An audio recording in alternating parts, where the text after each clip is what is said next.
The rain fell like silver needles against my skin, each drop a cold reminder of how utterly alone I was in this world.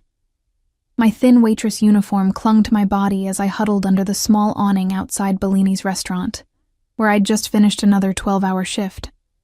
The smell of garlic and tomato sauce still clung to my hair, mixing with the clean scent of rain and wet asphalt. "You can go now, Emma," Mr. Bellini had said, not even looking up from counting the night's earnings. "Tips were down tonight. Tomorrow will be better, maybe. But tomorrow wouldn't be better. It never was." I'd been hearing that same hollow promise for the past 6 months, ever since I'd started working at his overpriced Italian restaurant to pay off my mother's medical debts. I checked my phone. 11:47 p.m. The last bus had left 15 minutes ago. A rumble of thunder made me flinch as I stepped out from under the awning, immediately regretting my decision as cold rainwater soaked through my thin shoes. I'd walk the 3 miles home, like I had so many nights before. At least the rain would wash away the smell of other people's food and the lingering touches of drunk businessmen who thought a $5 tip bought them the right to let their hands linger on mine. The streets were almost empty, the financial district of Boston transforming into a ghost town after business hours. Streetlights reflected off the wet pavement, creating pools of golden light that seemed to float atop the darkness. My footsteps echoed against the buildings, mixing with the percussion of rain. I was so lost in thought, I didn't notice the black car slowing beside me until its tires splashed muddy water across my already soaked legs. "I'm sorry," a deep voice called out. The rear window had been lowered just enough to reveal a pair of intense, dark eyes that seemed to evaluate everything about me in seconds. I instinctively stepped back, nearly stumbling on the curb. The car, which I now recognized as a Bentley, gleamed like obsidian under the streetlights. It was the kind of car I only served drinks beside, never rode in. "You work at Bellini's," the voice stated. Not a question. I clutched my purse tighter, alarm bells ringing in my head. "How do you know that?" The window lowered further, revealing a face that belonged in a Renaissance painting. Sharp cheekbones, a strong jaw darkened with 5 o'clock shadow, and those eyes, like polished black stones that absorbed light rather than reflected it. He was younger than I expected, maybe early 30s, with a dangerous beauty that made my heart pound harder against my ribs. "I was dining there earlier." His voice carried the faint trace of an accent I couldn't place. "Private room." The private room? Of course. The section reserved for Mr. Bellini's special guests, the ones who made him nervous, whom he personally attended to, while ordering the rest of us to stay away. "You're walking in this?" He gestured to the downpour with a slight frown. I missed my bus. I didn't know why I was explaining myself to a stranger, especially one who made the hair on my arms stand on end. His eyes narrowed slightly. "Get in. I'll drive you home." "No, thank you." The words rushed out automatically. A slight smile curved his lips, transforming his face into something even more magnetic. It wasn't a request. The way he said it, soft yet unyielding, made my stomach tighten. Before I could respond, the rear door swung open, revealing leather interiors that smelled of expensive cologne and something distinctly masculine. "My mother told me never to get into cars with strangers," I said, trying to sound braver than I felt. He studied me for a long moment. "Alexander Volkov," he said finally. "Now I'm not a stranger." He extended his hand, a large gold signet ring catching the light. I should have walked away. Every instinct screamed at me to run. But the rain was getting heavier, the wind colder, and something in those dark eyes held me captive. "Emma," I replied, not taking his hand. "Emma Collins. Emma." He said my name like he was tasting it. "The storm is getting worse. Get in." As if on cue, lightning split the sky, followed by a crash of thunder that seemed to shake the very ground. I made a decision that would change everything. I slid into the car beside him. The door closed with a soft thud, sealing me into a cocoon of warmth and the heady scent of his cologne. Up close, I could see how expensive his suit was, charcoal gray, perfectly tailored to broad shoulders. His hands resting casually on his thigh were adorned with only the signet ring, his nails perfectly manicured. "Where do you live?" he asked. I hesitated, suddenly aware of the foolishness of telling this stranger my address. "Dorchester," I said, naming only the district. He nodded to the driver, a broad-shouldered man whose eyes met mine briefly in the rearview mirror before returning to the road. "You're a long way from home," Alexander observed. "The pay is better downtown." I kept my answers short, my body pressed against the door, maintaining as much distance as possible in the confined space. "And yet you walk in the rain." His observation wasn't judgmental, merely curious, not by choice. He studied me in a way that made me feel like he was reading every page of my life story. "How long have you worked for Bellini?" 6 months. "You don't like it there?" Again, not a question. I glanced at him, meeting those intense eyes. "It pays the bills." "Barely, I would imagine." His gaze flickered to my worn purse, the frayed edges of my uniform. I felt a flush of shame creep up my neck. "I manage," I replied stiffly. The car glided through the empty streets, the rain creating a hypnotic pattern against the tinted windows. Despite my discomfort, the gentle motion and warmth began to make my eyelids heavy. I fought against it, determined to stay alert. "You're exhausted." His voice had softened, almost gentle. "Sleep if you need to. We'll wake you when we reach Dorchester." I shook my head. "I'm fine." He reached into a compartment and pulled out a cashmere blanket. "Here."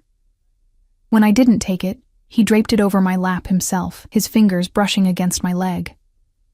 Even that brief touch sent an electric current through me.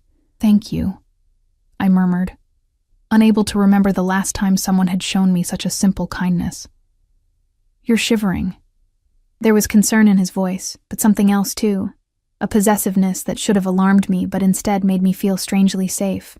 The car's gentle motion, the soft leather beneath me, and the warmth of the blanket conspired against my determination to stay awake. My eyelids grew heavier, and I fought a losing battle against sleep. The last thing I remembered was Alexander speaking quietly in a language I didn't understand. His voice a low rumble that followed me into dreams. I woke to the sensation of movement, but not the familiar stop and go of city traffic.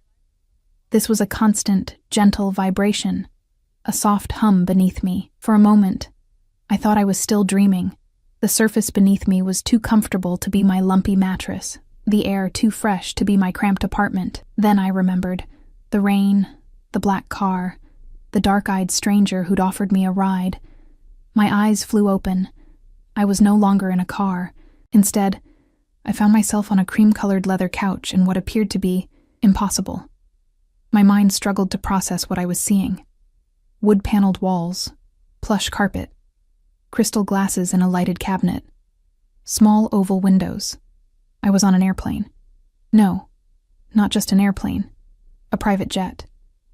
Panic surged through me as I bolted upright. The cashmere blanket pooled around my waist. I was still wearing my waitress uniform, but my shoes had been removed, placed neatly beside the couch. "You're awake." That voice, deep, slightly accented, sent a chill down my spine. Alexander sat in a leather chair across from me, his jacket removed, shirt sleeves rolled up to reveal strong forearms. He was watching me with those penetrating dark eyes, a crystal glass of amber liquid in his hand. "Where am I?" My voice came out as a frightened whisper. "What is this?" "Currently, about 30,000 feet above the Atlantic." He took a sip from his glass, watching me over the rim. "You slept through takeoff. You must have been exhausted." "Takeoff?" The word felt foreign on my tongue. You kidnapped me?" Something flashed in his eyes. Amusement? Irritation? "I prefer to think of it as rescuing you." "From what?" I scrambled to my feet, looking wildly around for an exit, a phone, anything. "From a life of serving drinks to men who don't deserve to breathe the same air as you." He set down his glass and stood. Even in my panic, I couldn't help but notice how he dominated the space, his presence filling every corner of the cabin. "You had no right," I hissed, backing away as he approached. "Take me back. Now."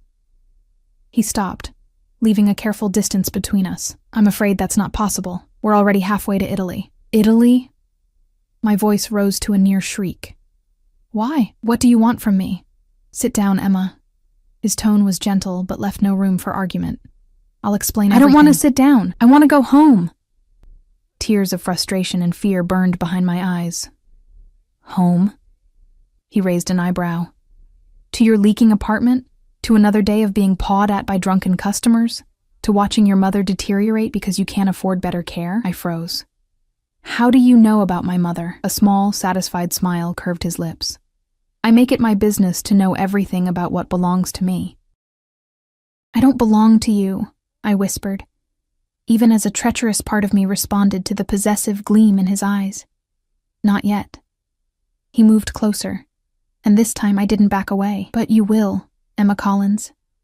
You've belonged to me since the moment I saw you 6 months ago, when you first walked into Bellini's looking for work.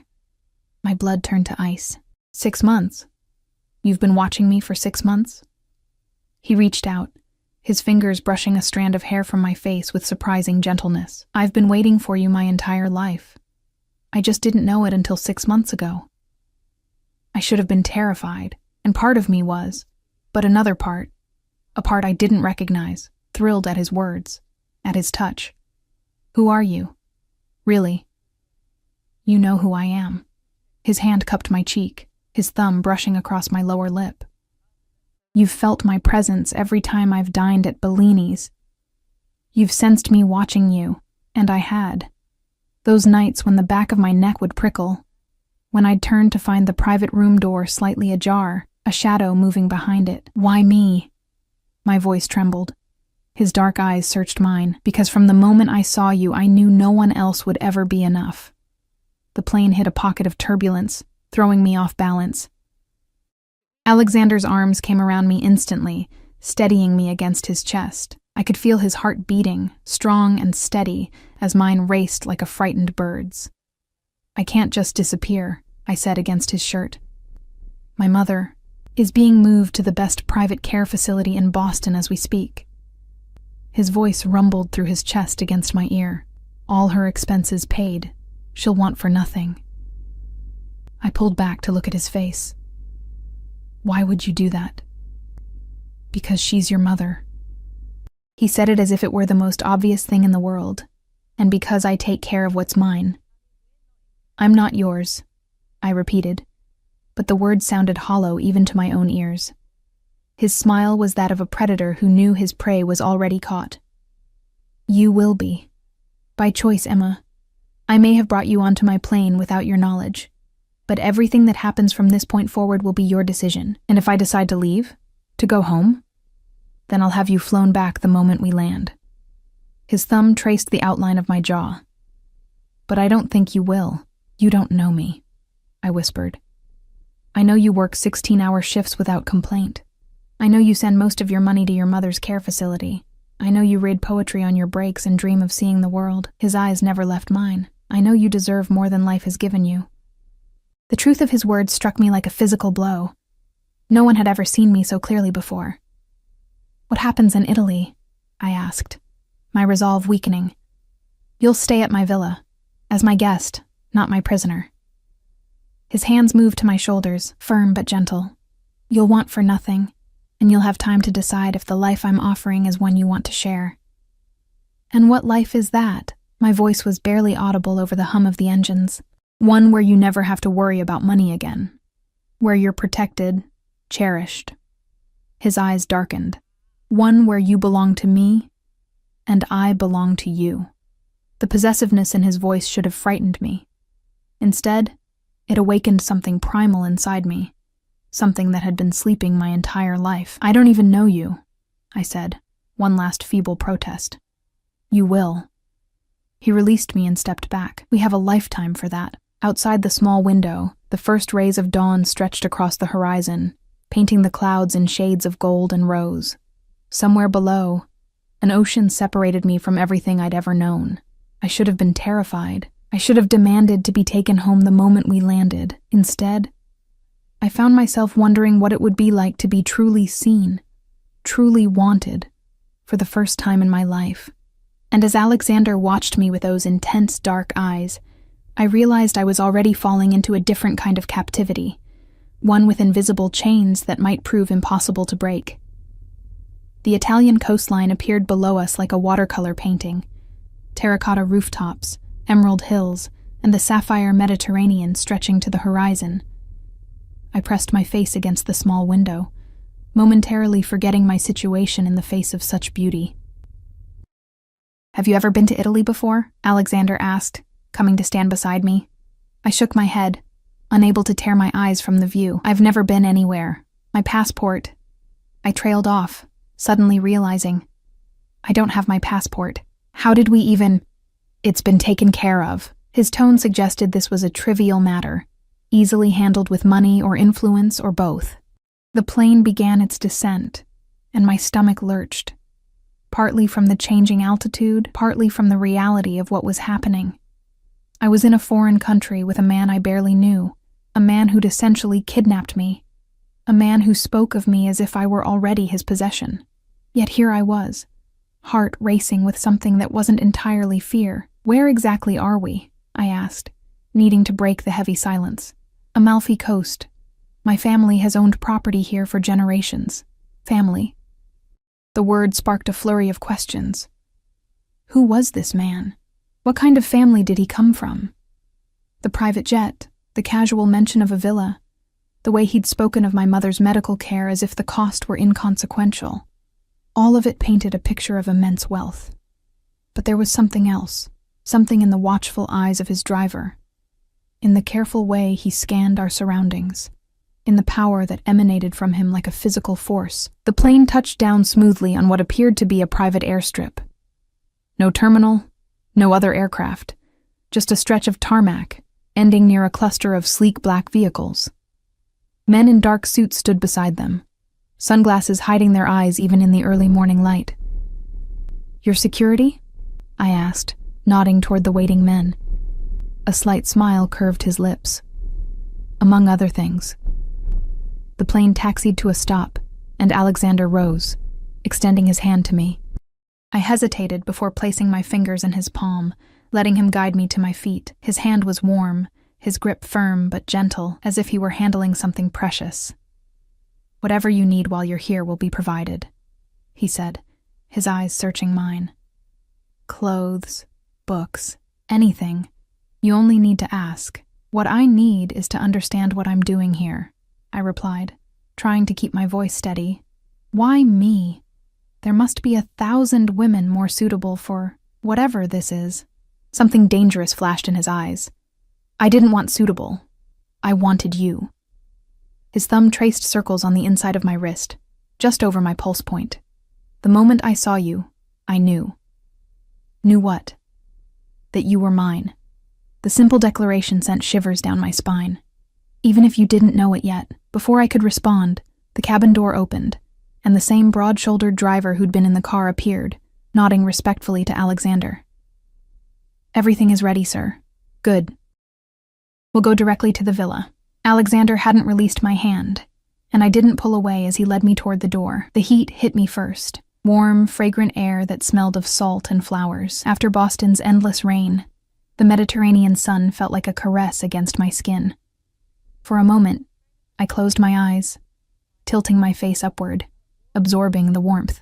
When I opened them, I found Alexander watching me with an intensity that made my cheeks burn. The naked hunger in his gaze wasn't purely sexual. It was deeper, more complex, like a man seeing water after days in the desert. He led me to the largest of the waiting vehicles, a sleek black SUV with tinted windows. The driver opened the rear door, and Alexander guided me inside with a light touch at the small of my back. His hand lingered there as he slid in beside me, his body close enough that I could feel the heat of him through my thin uniform. As we drove away from the airstrip, I caught glimpses of the coastline through the windows, winding roads carved into cliffs, glimpses of the sea far below, villas perched precariously on the hillsides like birds' nests. It was breathtaking, like nothing I'd ever seen outside of travel magazines. "It's beautiful," I murmured, almost to myself. "Yes," Alexander replied, but when I turned, he wasn't looking at the view. He was looking at me. "Beautiful." I flushed and looked away. "You said I'm free to leave. Does that offer still stand?" His expression hardened slightly. "I'm a man of my word, Emma. If you choose to go, I won't stop you. But I hope you'll give us a chance." "There is no us," I said quietly. "There's you, a man I met yesterday, who decided to bring me to Italy without my consent. And there's me, trying to figure out what the hell is happening. A muscle ticked in his jaw. I've known of you for 6 months. I've learned everything about you, your favorite books, your mother's condition, how you take your coffee in the mornings. I know you're drowning in debt that isn't even yours. I know you haven't bought yourself anything new in over a year because every spare dollar goes to your mother's care. My blood ran cold. That's not knowing me. That's stalking. Call it what you will. He shrugged, unapologetic. I wanted to be sure. Sure of what?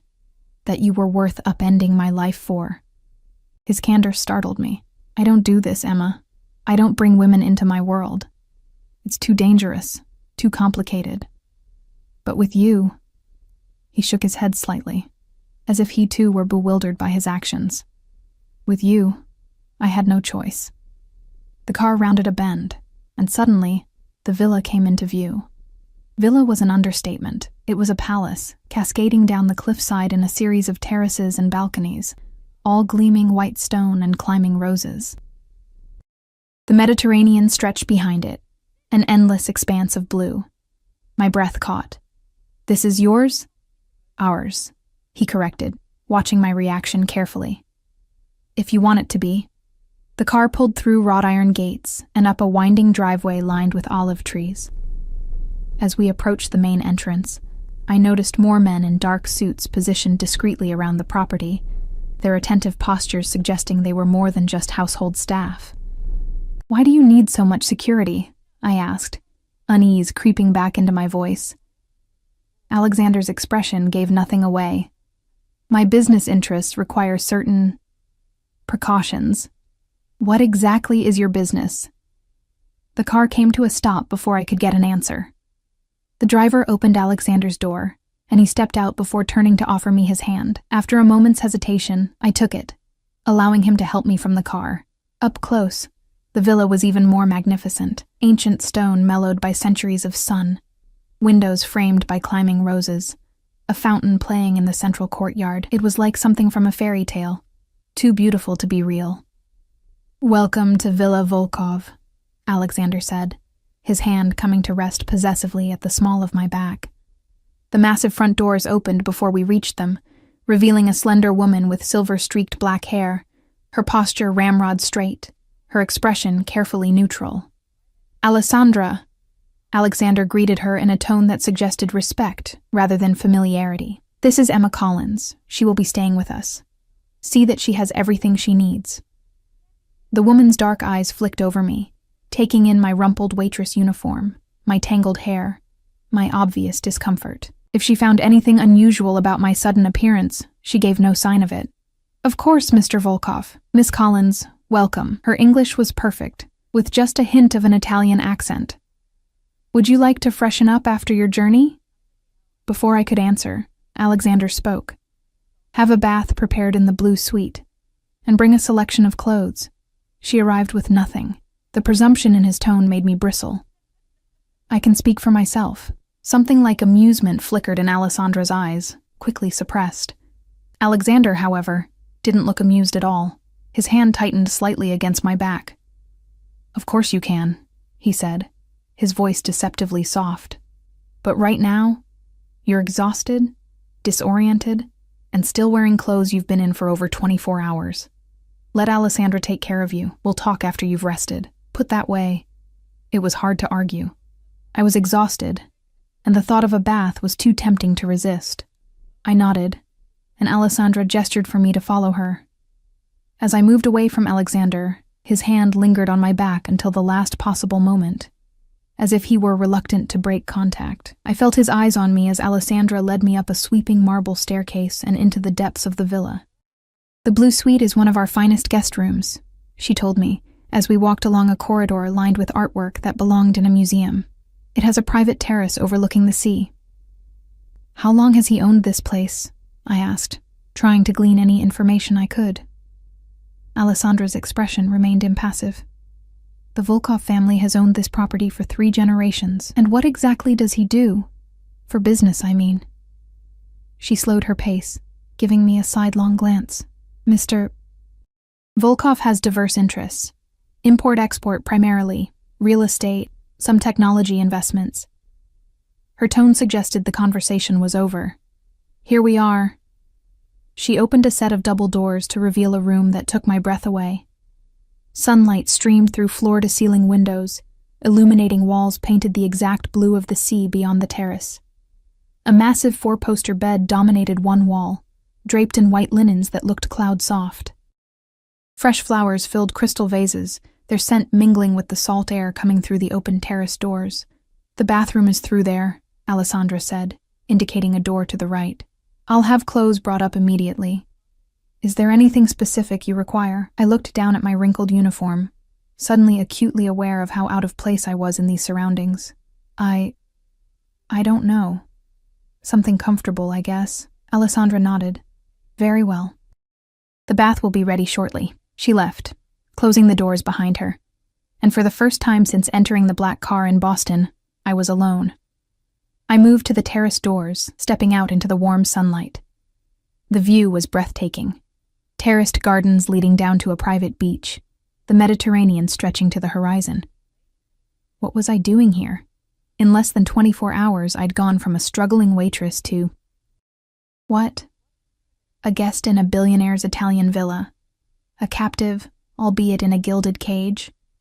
The sensible thing would be to demand a phone, call the embassy, get myself home as quickly as possible. But home to what? My cramped apartment with its leaking ceiling? Another double shift at Bellini's, fending off wandering hands? My mother's medical bills, piling higher each month? And then there was Alexander himself. The way he looked at me, like I was precious, like I was necessary, stirred something in me I hadn't known existed. No one had ever wanted me like that before. No one had ever seen me the way he seemed to. A soft knock interrupted my thoughts. A young woman entered, carrying a stack of neatly folded clothes. She set them on the bed with a respectful nod. "The bath is ready, miss," she said in heavily accented English. "Is there anything else you need? A phone?" I asked hopefully. She hesitated. "I would have to ask Mr. Volkov." "Of course. Never mind. Thank you." After she left, I explored the bathroom, finding it as opulent as the bedroom. Marble floors, a sunken tub big enough for 3 people, already filled with steaming water scattered with rose petals. Expensive-looking bottles lined a shelf. Shampoos, oils, soaps. I shed my grimy uniform, letting it pool at my feet, and stepped into the tub. The hot water enveloped me, and I couldn't suppress a moan of pleasure. How long had it been since I'd had a proper bath? My apartment only had a cramped shower with unpredictable water pressure. As I soaked, reality began to set in. I was thousands of miles from home, with a man who'd admitted to watching me for months, who spoke of me as if I already belonged to him. A man with enough power and money to arrange international travel without documentation, to move my mother to a private facility overnight, to command a small army of security personnel. What kind of man had that kind of power? What kind of business interest required that level of protection? Import, export, Alessandra had said. But there was more to it, I was certain. The way his driver watched everything, the security throughout the property, the careful way Alessandra had answered my questions. It all suggested something beyond legitimate business. By the time I emerged from the bath, my skin flushed and my thoughts slightly clearer, I'd made a decision. I would stay. For now. I would learn what I could about Alexander Volkov and his world, and then I would decide whether to run or to stay. I wrapped myself in a plush towel and returned to the bedroom to examine the clothes that had been left for me. The selection was impressive. Dresses in various styles, pants, blouses, even lingerie and nightwear, all in my size. I chose a simple sundress in pale blue linen, feeling strangely vulnerable as I slipped it over my head. The fabric was finer than anything I'd ever worn, soft against my skin. As I was running a brush through my damp hair, another knock came at the door. My heart jumped, thinking it might be Alexander, but it was Alessandra who entered. "Mr. Volkov invites you to join him for lunch on the main terrace," she said. "When you're ready." And if I'm not ready? Her expression didn't change, but something flickered in her eyes. Perhaps respect. "Then I will tell him you're resting. The choice is yours, Miss Collins." The choice is yours. Alexander had said something similar on the plane. It was a strange sort of power to give me, when he'd already taken so much choice away. "I'll join him," I said finally. "I have questions that need answers." Alessandra nodded. "Very well. Follow me when you're ready." After she left, I took a deep breath, steeling myself. Whatever game Alexander Volkov was playing, I needed to understand the rules. And to do that, I needed to face him again. This enigmatic man who'd turned my world upside down in the space of a single rainy night. The main terrace was a masterpiece of Mediterranean elegance. White stone floors, climbing bougainvillea casting dappled shade, and a panoramic view that stole my breath. Alexander sat at a glass-topped table, his attention focused on papers spread before him. He'd changed into linen pants and a white shirt, open at the collar, his dark hair still slightly damp as if he too had showered. The casual attire softened his appearance, making him seem almost approachable, almost. He looked up as I approached, and the intensity in his gaze made my steps falter. He rose immediately, his eyes traveling over me in a way that felt like a physical touch. "The dress suits you," he said, setting aside his papers and pulling out a chair for me. "Though you'd look beautiful in anything." I sat down, careful to maintain my composure. "Or nothing at all. Isn't that the usual line?" His lips curved in amusement. "I'm not interested in usual lines, Emma." He retook his seat, gesturing to a young man who immediately stepped forward to pour wine into crystal glasses. "I hope you slept well as can be expected after being abducted," I replied, leaving my wine untouched. He didn't flinch at the accusation. "You got into my car willingly, to go home, not to Italy." Semantics. He waved a dismissive hand, then leaned forward, eyes locked on mine. "You're here now. The question is, what happens next?" "That depends on you answering some questions," I said, forcing myself to meet his gaze. "Ask anything. I'll answer what I can." I chose my words carefully. "Who are you really? And don't say Alexander Volkov. I want to know what you do, why you need all this security, why you've brought me here." He studied me for a long moment, as if deciding how much to reveal. "My family has controlled certain business interests in Eastern Europe for generations. We've expanded into Western markets over the past decade." "What kind of business interests?" "Various enterprises." His voice remained casual, but his eyes had hardened. "Some more legitimate than others." The realization that had been building since our first meeting crystallized into certainty. "Your Mafia." He didn't deny it. "That term is so imprecise. I prefer to think of myself as a businessman operating outside conventional restrictions." My pulse quickened. I'd suspected, of course, the security, the wealth, the power, but hearing him all but confirm it sent a chill through me. "You're a criminal. By some definitions." He took a sip of his wine, watching me over the rim of his glass. "By others, I'm a man who creates order where governments fail, who provides protection to those who need it, who keeps a balance of power that prevents greater violence." "You're justifying breaking the law." "I'm explaining how the world actually works, beyond the simplified morality you've been taught." His voice remained calm, almost gentle, as if he were explaining a difficult concept to a child. "The line between legal and illegal is drawn by those with power. I simply operate under a different set of rules." A server appeared, placing a plate of delicate seafood before each of us. I stared down at the artfully arranged food, my appetite gone. "And where do I fit into this world of yours? Why am I here?" Alexander set down his glass, his expression growing serious. "From the moment I saw you, I knew you were different. There's a light in you, Emma, a resilience, a purity, that I haven't seen in anyone else. So, you decided to..." "What? Collect me? Like some rare specimen?" His jaw tightened. "I decided to give you the life you deserve. Away from struggle, away from men who don't value you. By taking me away from everything I know, without asking." I pushed my plate away, anger rising. "That's not protection. That's possession." "Yes."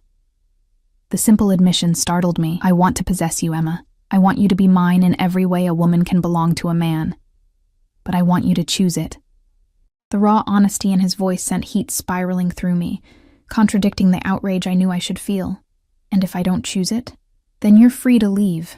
His eyes never left mine. But I think you're curious about this life, about me, about what we could be together.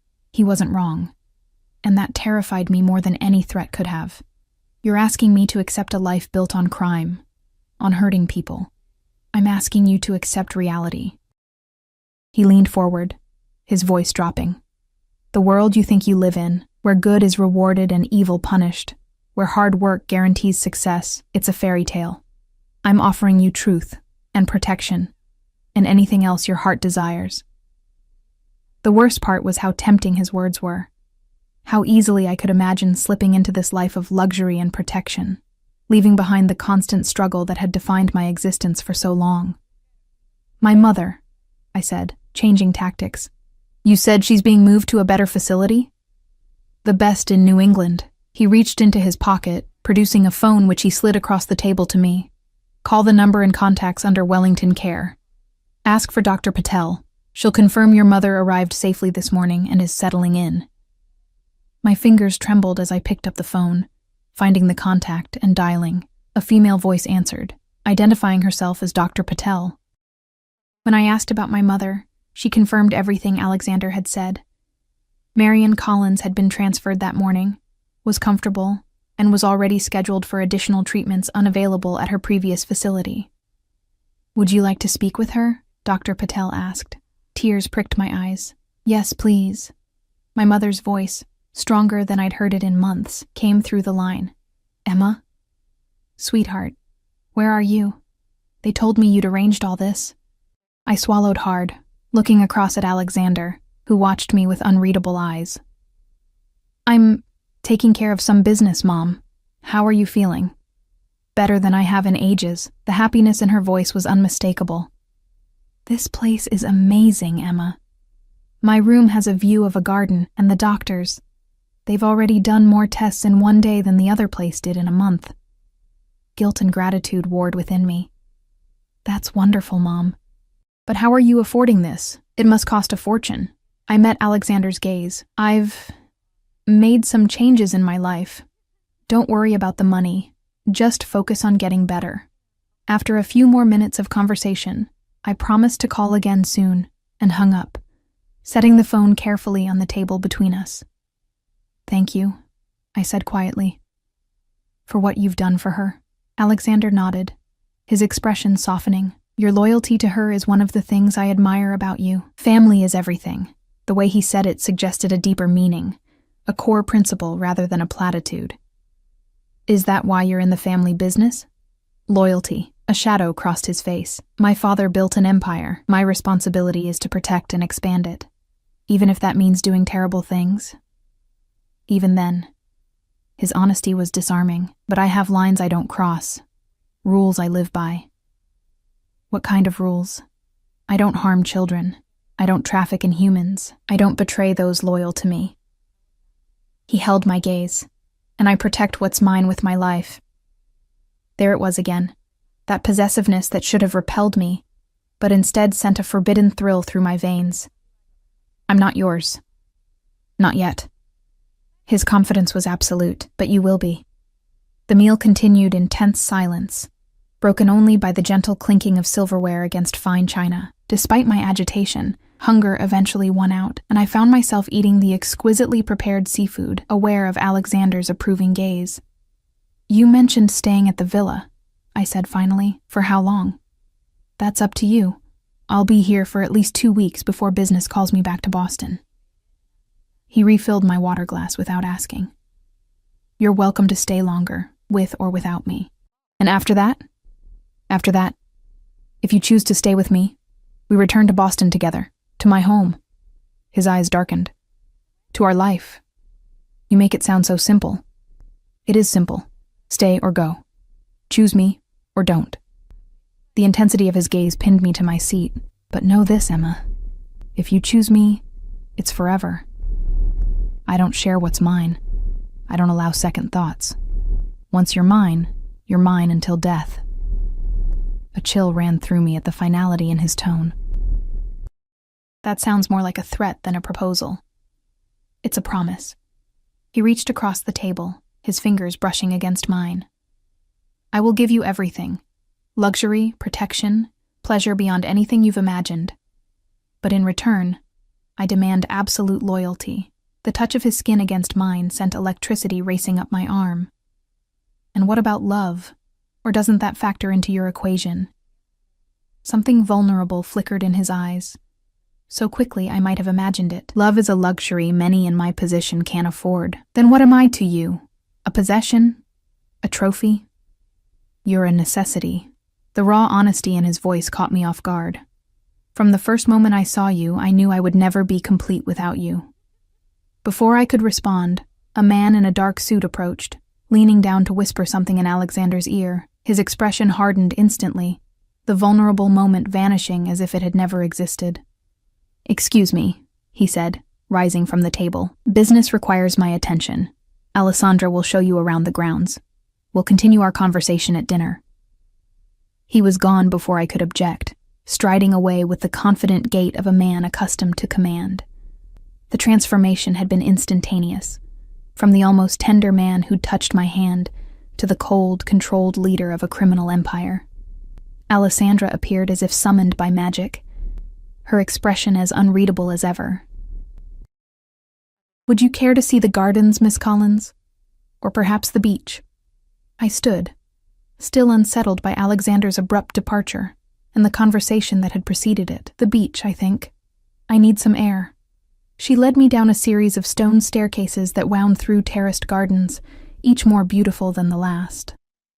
Olive trees provided patches of shade, their silver-green leaves rustling in the gentle breeze coming off the sea. "How long have you worked for him?" I asked as we walked. Alessandra's pace didn't falter. "For Mr. Volkov specifically, 3 years. For the family, nearly 20. What is he like? As an employer, I mean." She considered this for a moment. "Demanding, fair, unforgiving of betrayal," she glanced at me. "He values loyalty above all else." So I've gathered. We reached the bottom of the steps, where a pristine private beach stretched before us, the Mediterranean lapping gently at the shore. "Has he brought other women here before?"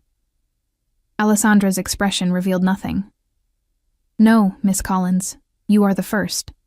The information shouldn't have pleased me, but it did. Why me, do you think? It is not my place to speculate on Mr. Volkov's personal matters." Her tone was polite but firm, ending that line of questioning. I slipped off my sandals, stepping onto the warm sand. "Am I a prisoner here, Alessandra?" For the first time, something like sympathy crossed her face. "Mr.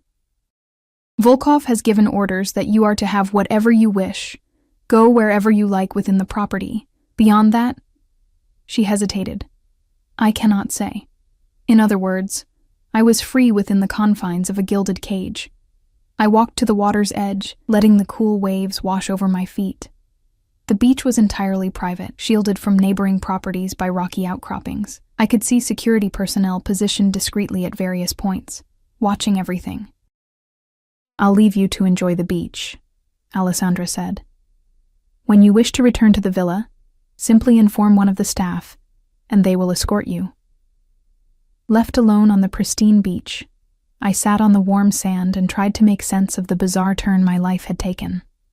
24 hours ago, I'd been a waitress in a rainy Boston night.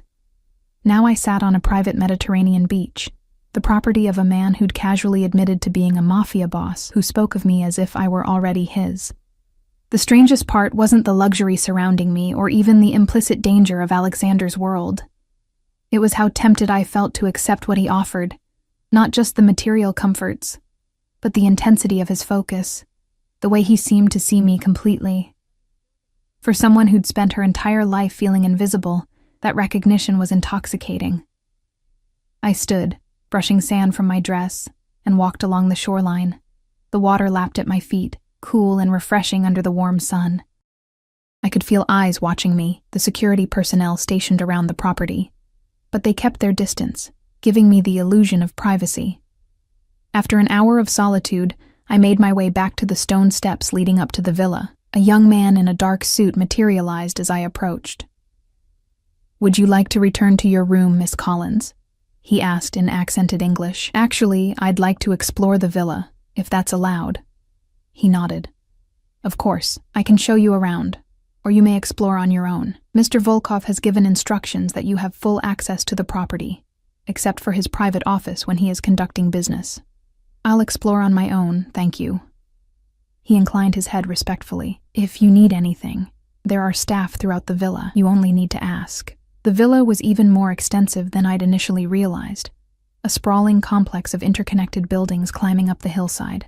I wandered through grand rooms filled with priceless art, intimate reading nooks tucked into unexpected corners, and expansive terraces offering different perspectives of the coastline.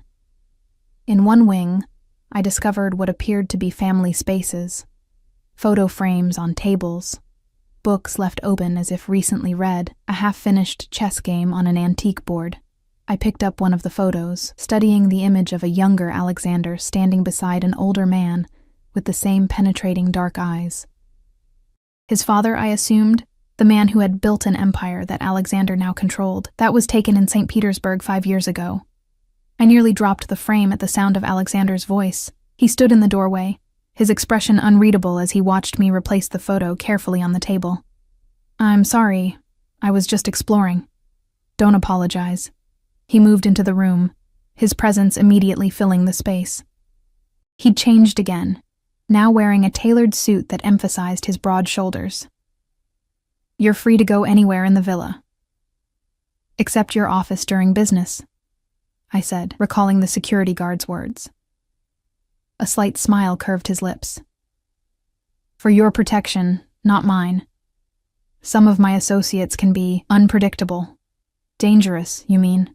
Yes. He didn't bother to deny it. Not everyone in my world shares my code of ethics. Ethics. I couldn't keep the skepticism from my voice.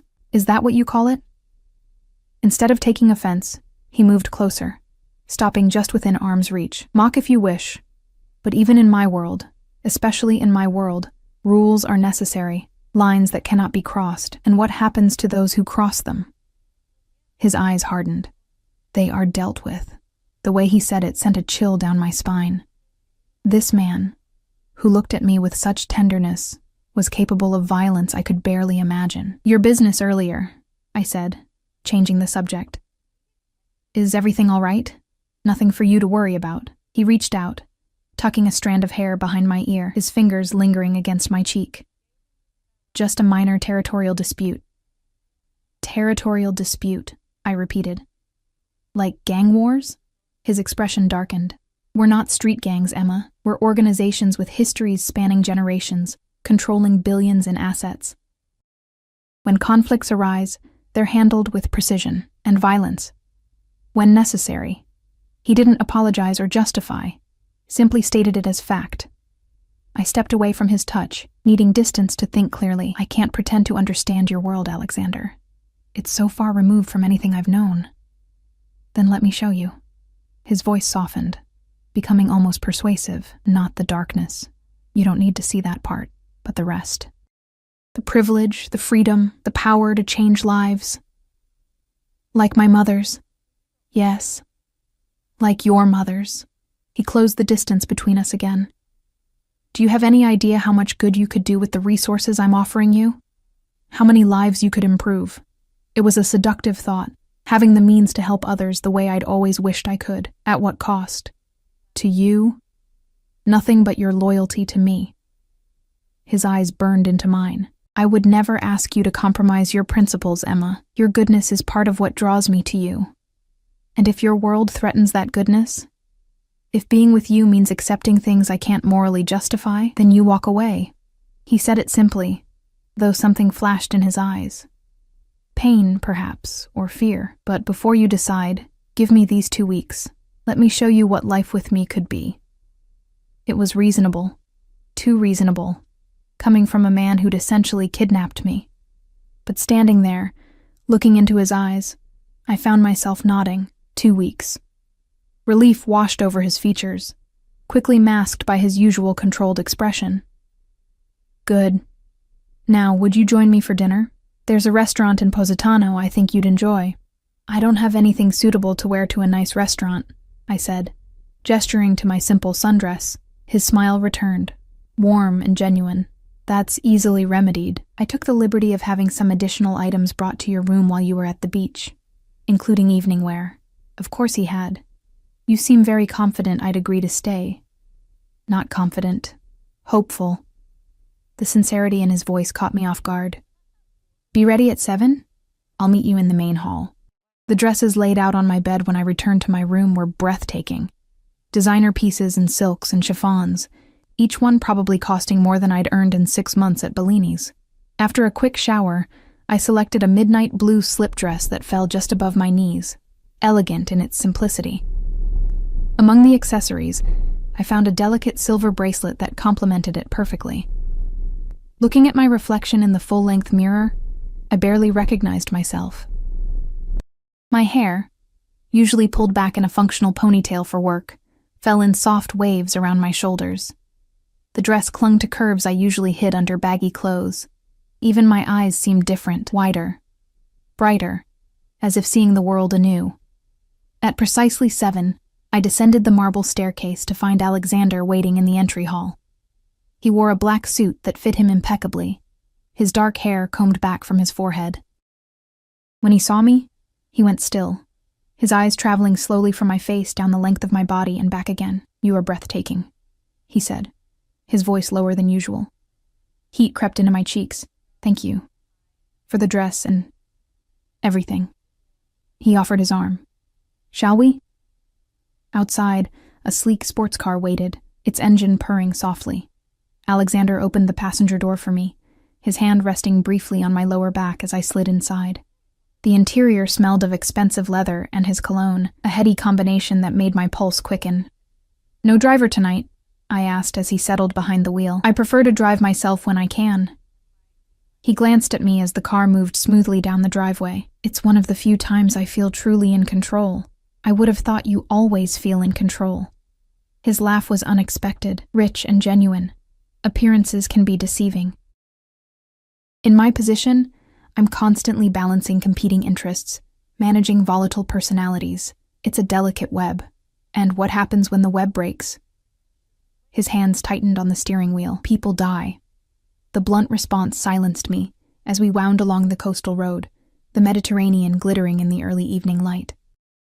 Alexander drove with confident precision, taking the hairpin turns with ease, one hand occasionally dropping to rest on my knee as if he couldn't bear not touching me.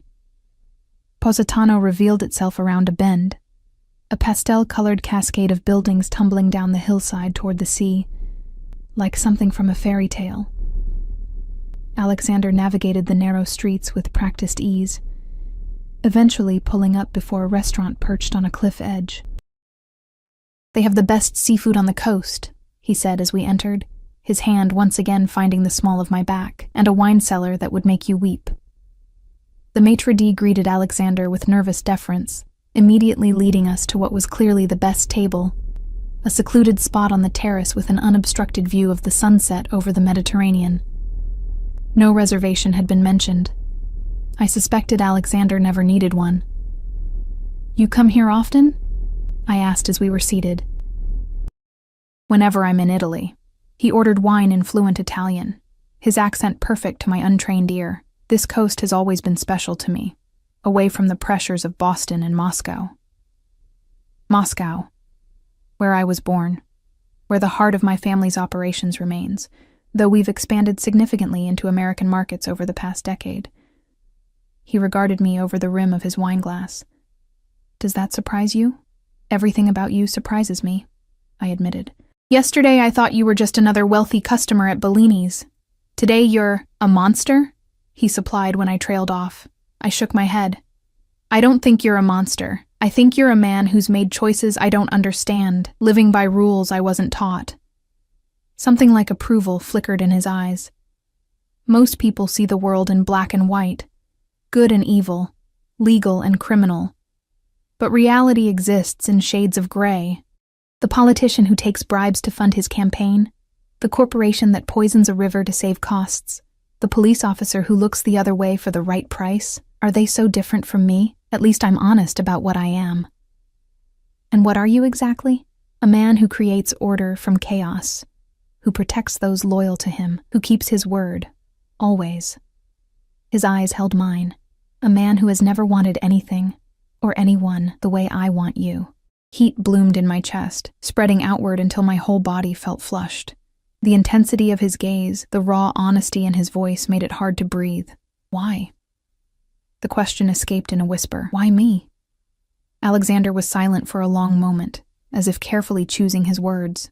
I've known many women, Emma, beautiful women, intelligent women, women born into my world, who understand its rules and expectations. But none of them has what you have, which is light. He said it simply. A fundamental goodness that hasn't been corrupted by hardship or ambition. A strength that comes from within, not from power or wealth. His voice dropped lower.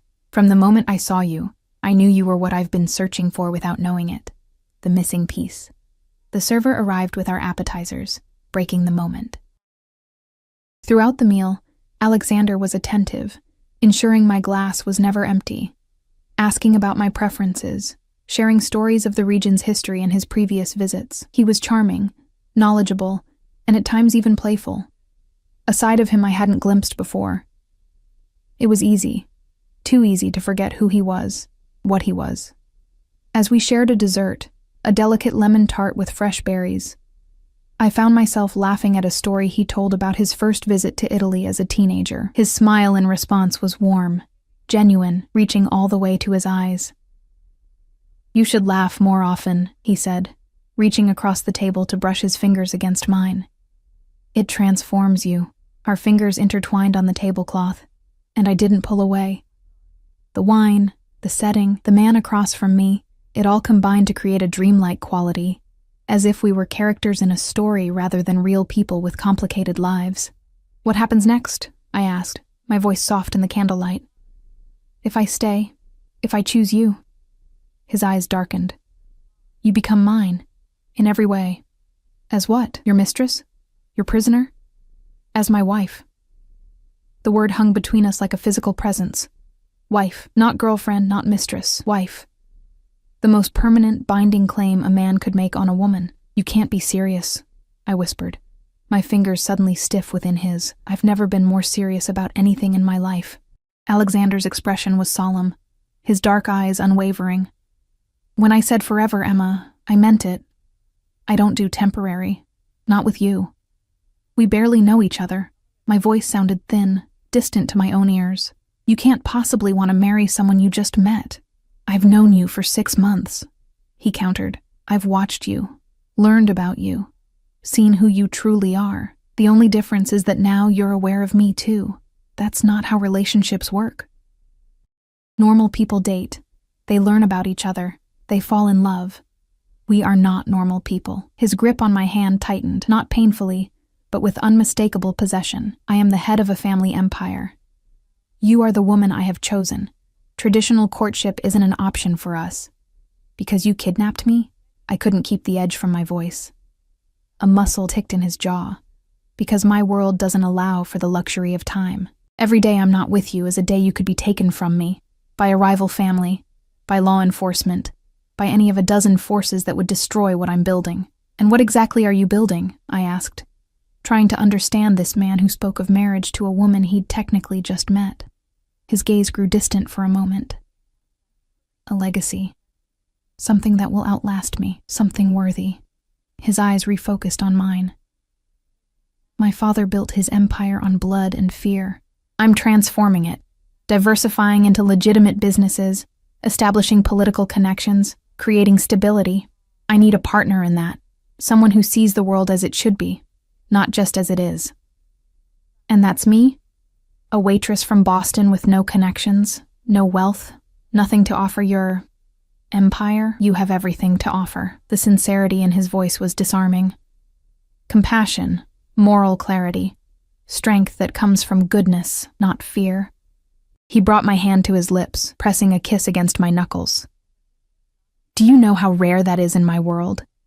Everyone wants something from me. Everyone has an angle, a hidden agenda, except you. I pulled my hand away, needing distance to think clearly.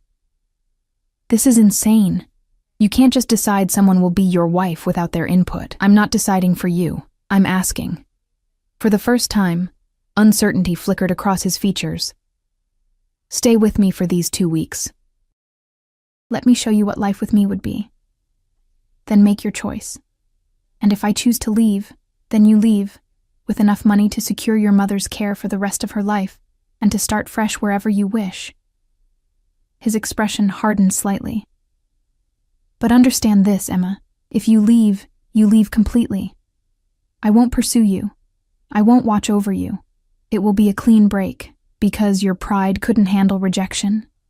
Because I can't afford half measures. In my position, attachments are vulnerabilities. If you're not fully mine, protected by my name and my power, then you're a weakness I can't allow. His brutal honesty was both chilling and strangely reassuring. At least he wasn't trying to manipulate me with false promises or romantic fantasies. 2 weeks, I repeated, buying time to process everything. No commitments until then. Relief softened his features. No commitments until then. The rest of dinner passed in a strange, charged atmosphere. Alexander told me more about his businesses, both legitimate and otherwise, answering my questions with surprising candor. He controlled shipping routes throughout Eastern Europe, owned real estate across 3 continents, had interests in technology startups and banking institutions. The scope of his power was dizzying. By the time we left the restaurant, night had fallen completely. The coast transformed into a glittering ribbon of lights against the darkness of the Mediterranean. Alexander drove more slowly on the return journey, one hand resting casually on my knee, his touch warm through the thin fabric of my dress. Tomorrow, he said as we wound along the coastal road. I have meetings in the morning, but the afternoon is ours. I'd like to take you sailing. I've never been sailing before. He smiled, the expression softening his severe features. There are many firsts I look forward to sharing with you, Emma. The intimate promise in his voice sent heat spiraling through me. I turned to look out at the sea, trying to calm my racing pulse. This man, this dangerous, compelling man, affected me in ways I couldn't understand. Despite everything I knew about him, despite the circumstances that had brought me here, I was drawn to him like a moth to flame. When we returned to the villa, Alexander walked me to my room, maintaining a respectful distance despite the tension crackling between us. At my door, he stopped, his eyes holding mine in the soft hallway light. "Good night, Emma," he said, his voice a low rumble that I felt more than heard. "Good night, Alexander." He leaned in slowly, giving me time to pull away. When I didn't, his lips brushed against my cheek, lingering just a fraction too long to be entirely proper. The simple touch sent electricity racing through me, leaving me breathless. Then he was gone, striding down the hallway without looking back, leaving me alone with my confused thoughts and the ghost of his touch on my skin. Morning brought clarity, or at least the pretense of it. In the harsh light of day, the dinner conversation seemed like a fever dream. Marriage proposals from Mafia bosses weren't part of any reality I recognized.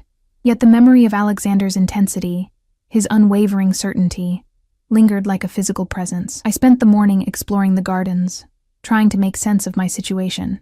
Somewhere between the rose trellises and lemon trees, I admitted a truth to myself. I was attracted to Alexander Volkov.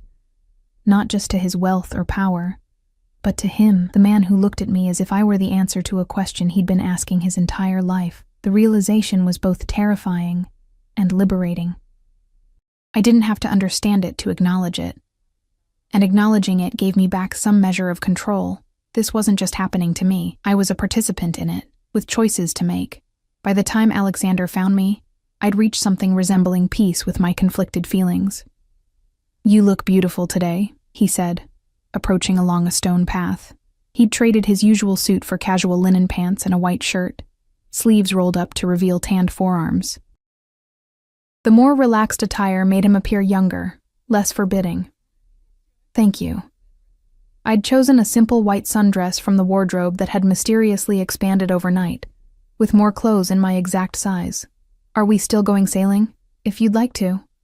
For once, he seemed almost hesitant, as if uncertain of my mood after last night's revelations. I would. The decision felt significant somehow, a step toward something I couldn't yet name. His smile was like sunlight breaking through clouds, warm, transformative. The boat is ready whenever we are. The boat, it turned out, was a sleek yacht moored at a private dock below the villa. Crew members greeted us respectfully as we boarded, but once we were underway, they maintained a discreet distance, giving us the illusion of privacy. Alexander was different on the water. More relaxed, the weight of his responsibilities temporarily lifted. He showed me how to steer, his hands guiding mine on the wheel, his body a solid warmth behind me. He pointed out landmarks along the coast, telling stories of ancient pirates and modern celebrities, his knowledge seemingly endless. We anchored in a secluded cove, where the water was an impossible shade of turquoise. Alexander had packed a lunch, or rather, had it packed for us. A feast of local specialties and chilled wine that we ate on the upper deck, the Mediterranean stretching endlessly around us. "You love it here," I observed, watching as he gazed out at the sea, contentment softening his usually vigilant expression. "It's one of the few places where I feel free," he admitted. "Away from the demands of business, the politics, the constant vigilance." "Is it always like that? Having to watch your back?" "Always." There was no self-pity in his tone, just statement of fact. "It's the life I was born into, the price of the power I hold." Sounds lonely. The observation slipped out before I could filter it. His eyes met mine, something vulnerable flickering in their depths. "It is. That's why finding you." He trailed off, then reached across the small table between us, his fingers brushing mine. "You see the real me, Emma, not just the power or the money or the danger. You see me." The simple truth of it resonated within me. Despite everything, the kidnapping, the criminal empire, the impossible marriage proposal, I did see him. The man beneath the Mafia boss. The human being behind the carefully controlled exterior. "I'm trying to," I said honestly. His smile was brief but genuine. "That's more than anyone else has ever done." After lunch, he suggested swimming. I hesitated, not having packed a swimsuit, but he produced one. Of course he had, in my exact size. A modest navy blue one-piece that somehow still managed to be elegant. The water was perfect, cool enough to be refreshing under the warm Mediterranean sun, clear enough to see fish darting between rocks far below. Alexander swam with the powerful grace of an athlete, cutting through the water with practiced ease. I was less graceful, but enthusiastic, reveling in the novelty of swimming in the open sea rather than the chlorinated public pools of my childhood. When I tired, Alexander helped me back onto the boat, his hands strong and sure around my waist. Water droplets clung to his skin, highlighting the defined muscles of his chest and arms. I caught myself staring and quickly looked away, but not before noticing the heat in his eyes as he watched my reaction.